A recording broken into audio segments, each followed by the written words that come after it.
นี่คือสะพานข้ามตำบลเตางอยคือว่าทางไปบ้านเตางอยนะสะพานตอนเช้านี้ทางคำประสงค์ก็ได้มาบริเวณสะพานข้ามตำบลบ้านเตางอยหรือว่าสะพานไปบ้านเตางอยเดี๋ยววันนี้ก็เซ็นได้อันนี้ปลายน้ำรถใช้บ้านเตางอยหรือว่าเก่งบ้านเตางอยบรรยากาศตอนเช้าไม่เคยกลุ่มนะวันพุธลูกค้ามาตลาดนัดวันพุธเลย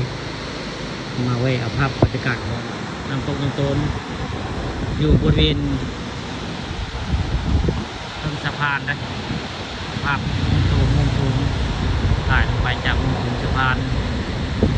บ้านเตางอยอำเภอเตางอยได้เดี๋ยวลงไปก็จิ้มมีดสูงแทนจากสะพานลงไปด้านหน้าก็จะเห็นศาลาหัวโคอยได้คุณเคยจะพูดพังและเต้นประหลาดศาลาได้ก็ได้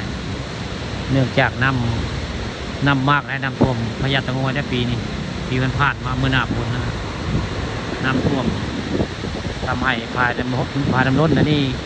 ผู้พังเสียหายหลายได้นี่คือเป็นภาพพายน้ำล้นแก่งมาเตางอยอันนี้ภาพปากทางผสมแก่งเตางอยหรือว่าพายน้ำล้นเตางอยแหละถ่ายภาพจากมุมสูงอยู่จากสะพานบ้านเตางอยข้างหน้าไปนี่ก็จะไปโค้ใส่กระตูอำเภอเตางอยในด้านหน้าต่อไปอาจจะเป็นอำเภอเตางอยถ้าไปเลี้ยวซ้ายก็เข้าไปทางพญาเตางอยนี่ก็คือสะพานบ้านเตางอยน้ำพุบ้านเตางอยซึ่งเข้าไปก็เป็นที่อยู่ของพญาเตางอยบ้านเตางอยในหมู่เจ้าบูชาพระเหรียญพญาเตางอยทางเทิงขึ้นไปนี่นะทางขวามือก็เป็นตลาดสดของเตางอยนะทีนี้ก็มือในตรงบ้านมือที่คนมาขายนี่ก็กินอยู่ในตลาดเตางอยนะนี่คือเป็นภาพบรรยากาศน้ำพุบ้านเตางอยมานี่น้ำลายนะ